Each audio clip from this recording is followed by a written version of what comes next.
vice-présidente, mes chers collègues. Je suis heureuse de défendre une nouvelle fois dans cet hémicycle une des délibérations qui participe à la modernisation du fonctionnement de l'administration régionale et à l'amélioration des conditions d'emploi des agents. Vous vous efforcez depuis le début de la mandature de simplifier le quotidien de nos agents et de prendre en compte les spécificités de toutes les fonctions que compte notre administration. Cette démarche est essentielle pour toutes celles et tous ceux qui, chaque jour, contribuent au fonctionnement du service public régional. Ainsi, la délibération que vous avez évoquée, Madame la vice-présidente, que nous avons votée le 23 novembre dernier pour instituer le RIFSEP à la région aux filières administratives et techniques, a permis de faire évoluer et de garantir le pouvoir d'achat des agents. Il s'agit aujourd'hui d'étendre le bénéfice de ce RIFSEP aux agents de la filière culturelle et à certaines catégories de contractuels. Mais surtout, et c'est le cœur des dispositions que vous proposez, cette délibération vise à améliorer et faciliter le recrutement des agents contractuels du siège et des lycées. Car oui, il est parfois difficile de recruter des agents contractuels. C'est le cas par exemple pour les chefs de cuisine dans les lycées ou encore pour les agents du siège affectés à la sécurité. Notamment parce que le niveau de rémunération des agents dans le secteur public n'est parfois pas aussi attractif qu'il peut l'être dans le secteur privé. Pourtant, avoir recours à l'emploi contractuel permet de pourvoir des postes pour lesquels aucun fonctionnaire n'a pu être engagé, faute de candidats répondant aux critères, mais aussi de pourvoir des besoins correspondant à des métiers nouveaux qui ne sont pas encore présents dans la fonction publique.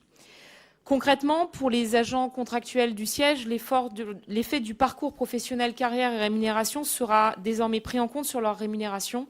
Et la rémunération de ces agents recrutés pour faire face à une vacance de poste sera revalorisée en moyenne 30 à 35 € net par mois. Cette délibération ouvre aussi la possibilité de recruter à des grades plus élevés les candidats justifiant d'au moins 20 ans d'expérience sur des fonctions similaires dans le secteur privé ou le secteur public. C'est là encore évidemment une avancée importante. S'agissant enfin des agents des lycées, aujourd'hui, il faut noter que rares sont les contractuels qui bénéficient d'un régime indemnitaire en complément de leur salaire. La délibération que vous nous proposez va donc permettre d'instaurer un tel régime pour ces agents en fonction de leur expérience et de leur niveau de formation. Cette mesure est évidemment pleine de bon sens, tant les fonctions d'entretien, de restauration et de maintenance qui sont exercées dans les lycées sont devenues particulièrement techniques et se sont professionnalisées. Cette délibération va donc, en un mot, permettre un recrutement plus aisé d'agents mieux formés ou disposant d'une expérience professionnelle significative grâce à des rémunérations que vous faites désormais plus attractives. Nul doute que ces mesures vont permettre de réduire considérablement les délais de recrutement de nos agents et ainsi améliorer encore la qualité du service rendu chaque jour aux Franciliens. Je vous remercie.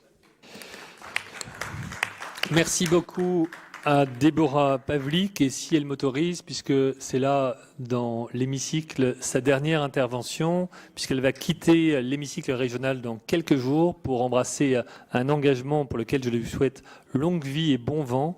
Je voudrais la remercier et me faire l'interprète de tous les collègues pour lui dire à quel point ce fut dans l'hémicycle une joie de l'avoir parmi nous, une joie pour son sourire, une joie pour son efficacité, sa grande intelligence et le plaisir de travailler avec elle. Alors voilà, Déborah, bon vent et que le meilleur t'accompagne.